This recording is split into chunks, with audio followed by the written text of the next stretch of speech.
Donald Trump gaan waarskynlik nie dieselfde taktieke volg as sy voorgangers nie. Hulle gaan waarskynlik nie probeer om sommer net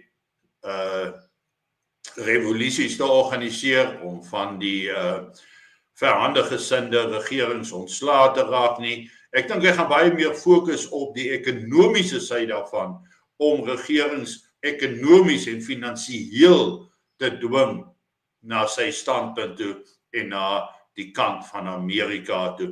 En die wat nie daarmee saamstem nie, wat nie daarvan hou nie, gaan op die ou einde van die dag dus net nie geld van hulle ontvang nie.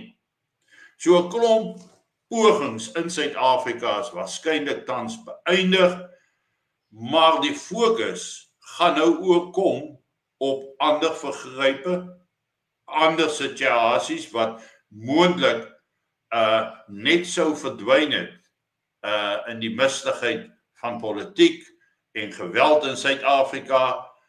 So ons kan verwag dat die wêreld met ander oë vir Suid-Afrika gaan dophou.